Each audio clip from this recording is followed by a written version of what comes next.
Sian Lim may patutsada sa aktor na si Paolo Avellino, Kim Cho dedma lang. Si Sian Lim, isang kilalang aktor, ay hindi na nagpigil na sagutin ang mga batikos na natanggap mula sa mga netizens pati na rin sa mga tagahanga nina Kim Cho at Paolo Avellino tungkol sa kanilang nakaraang hiwalayan. Bagamat maaga nang nagtapos ang relasyon ni Sian at ni Kim, ipinapahayag pa rin ng aktor na walang galit sa dating kasintahan at pati na rin sa kapwa-aktor na si Paolo Avellino. Marami ang nagpahayag ng kanilang puot kay Sian, ngunit hindi pa rin makalimutan ng ilan sa netizens ang mga pangyayaring iyon dahil sa mga kritisismo na natanggap ng aktor. Dahil dito, nagpahayag si Sian Lim hinggil sa mga batikos na natatanggap mula sa publiko. Sinabi pa niya na nararapat din na maging masaya sila ni Iris Lee. Ang nasabing pahayag ni Sian ay naganap matapos ang sunod-sunod na mga paratang na natatanggap niya mula sa publiko.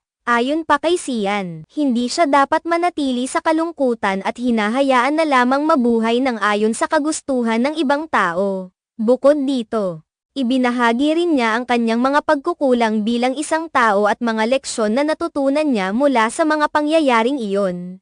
Aniya pa, malaki ang pasasalamat niya sa mga naging bahagi ng kanyang buhay, lalo na si Kim at si Paolo Avellino. Dahil sa matagal na pagiging sikat ng aktor, hindi maiiwasan na may mga nagsasabing ang mga ganitong pangyayari ay bahagi lamang ng kanyang pagiging isang artista. Gayunpaman, hindi nito pinipigilan si Sian na ailahad ang kanyang saloobin hinggil sa mga nangyari. Hindi rin nito maitatanggi na napakaraming tao ang interesado at patuloy na sumusubaybay sa mga nangyayari sa kanyang buhay. Kaya naman, bukod sa kanyang mga proyekto sa showbiz, patuloy na nabubuhay ang mga pangyayari na may kinalaman sa kanyang personal na buhay. Matapos ang naging pahayag ni Sian, may mga netizens naman ang nagpahayag ng kanilang suporta sa kanya. Ayon pa sa kanila, nararapat lamang na maging masaya si Sian at piliin ang kanyang sariling kaligayahan sa kabila ng mga nangyari. Tinukoy pa ng ilan ang kahalagahan ng pagpapatawad at pagbibigay ng pangalawang pagkakataon sa mga taong nagkakamali. Bagamat hindi maiiwasan ang mga hindi pagkakaunawaan sa pagitan ng mga taong may kinalaman sa showbiz,